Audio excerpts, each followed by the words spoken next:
We're back here at Madison Square Garden. It's time for our Kaiser Permanent Tape All Access feature. And guys, Trae Young is understanding that the referees are human. And he's been trying to find that balance between sticking up for himself and his teammates while staying composed when he feels like they're missing calls. He told me that he feels like he's gotten a lot better in that area, actually. And the focus for him is on what he's saying to the referees and not talking to them as much as he has in the past. He said that it's actually been a focal point for him and Coach Snyder this season. He understands that the refs are going to make mistakes and have feelings too, and that's something he may say can rub them the wrong way and result in them holding a grudge against him. He's been taking deep breaths and trying to control the emotional sways of the game, and ended by telling me that he's not trying to lead the league in text anymore, Bob. Good. Welcome back to State Farm Arena. And guys, Dominic Barlow is coming off a season high in scoring, and much like every other player on this Hawks roster, has shown that he'll be ready when his number is called. Barlow describes himself as a versatile player and says that the easiest way to get his scoring going is in transition. So coming in well-conditioned allows him to make an immediate impact on the game. Barlow said that he had to simplify his much larger role in the G League with the Skyhawks to 3 or 4 things that he can narrow in on with the Hawks. And by doing that, it's allowed him to welcome the way they need him to perform on the floor. Now, guys, that attitude has led Quinn Snyder to leaning on Barlow in some clutch moments on the court. And for the two-way forward, hopefully more burn with this depleted Atlanta roster, Bob. We're fired up. Tab's fired up. Let's go downstairs. And guys, as we talk about more ways for the Hawks to find some energy out there, yes, it does start with their defense going to their offense, which we saw flashes of in the third quarter. But I'm looking towards their bridge group. And what does the bridge group do? They go out and create offense and chaos offensively. I'm looking for them to get 2 feet in the paint, reclaim some of that physicality from Detroit, and get some momentum. Breaking the paint usually opens up the 3-ball, but with this team, they're going to need it in the 4th, Bob. Well, guys, welcome back to State Farm Arena. I'm up here with the FanDuel 404 crew, and guys, they keep our arena lit over here. Now, I'm here with Yuri, and he's one of the Hawks' biggest fans. I know him from social media.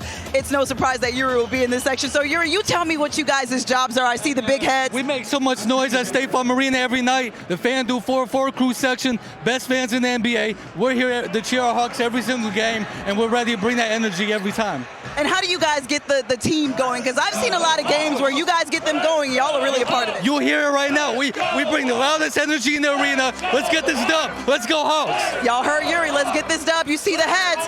Let's get this win, Hawks. Bob, Nick, give them some good luck. Back up to you. Love the energy. They don't need luck. They make their own luck over in that section. Exactly. Let's send it downstairs to Tab. Well, guys, breaking news announced just moments ago in the WNBA. 6-time All-Star, 3-time Olympian, and 2014 WNBA champion Brittany Griner will be joining the Atlanta Dream this upcoming season. The 11-year veteran of the Phoenix Mercury is leaving behind Diana Taurasi and joining Alicia Gray and another former #1 overall pick and Ryan Howard down in Atlanta, guys. All we needed was a center. I smell a championship coming, Bob. What a signing for the Dream. Brittany Griner. We're back here at State Farm Arena, and I was telling you guys about the fans who flew in from across the pond just to come see the Hawks and Dyson Daniels play, and I've got them here with me. I've got Charlie and Henry, and you guys, we met last night, but we met in the stands up there.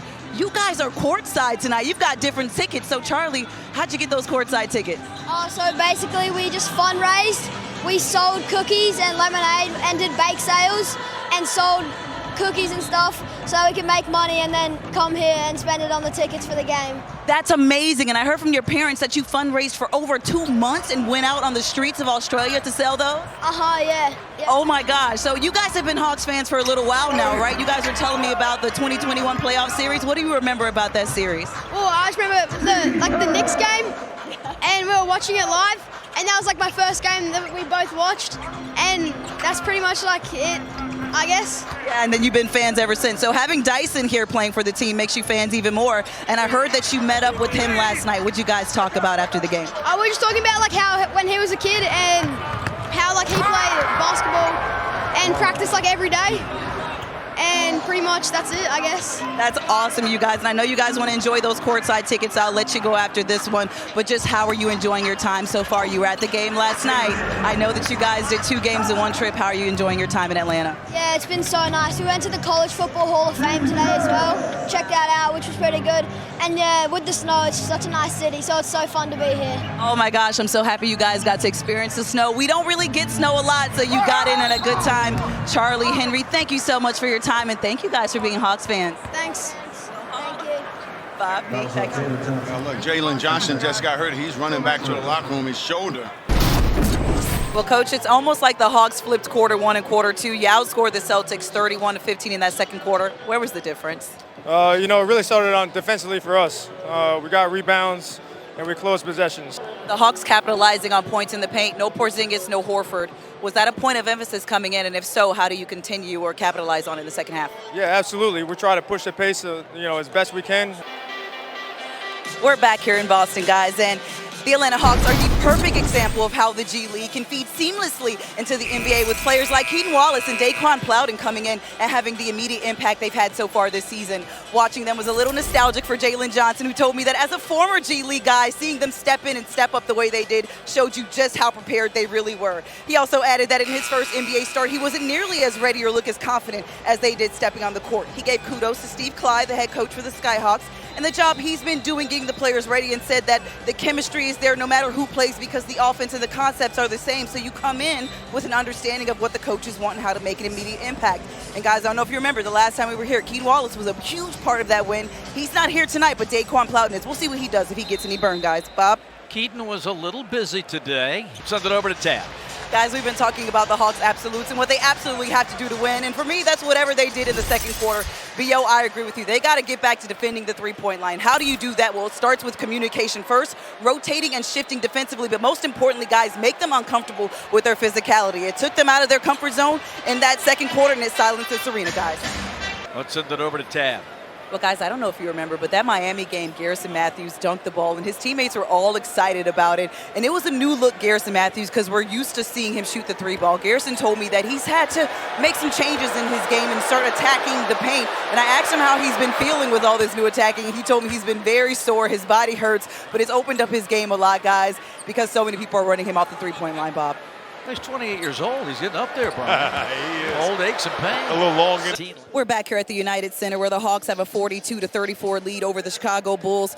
And it's time for our T-Mobile game recap. And it's all about Keaton Wallace, who has a new pro high of 15 points just in the first half with the Hawks. And he's been scoring from all three levels. He's 2 of 2 from the three-point line, 5 of 7 from the field, and 3 of 3 from the free throw line. And guys, I think he's on a sugar high. A fun story that Keaton told me is that he eats his dessert before his dinner. He said that he got it from his grandfather, who told him, if I ever drop dead right now, I want to go out a happy man. So I eat what helps me or makes me happy first. I asked if he had his dessert first today earlier, and he answered for show in that voice that he always gives me, Bob. Whatever it takes. I think that's a good philosophy. Well, Onyeka, I got a little bit of Hawks history for you. You are the first Hawk in franchise history off the bench with a 20-20 game. Coach Snyder also talks about your instincts all the time. Just talk about how you use your instincts tonight to your advantage.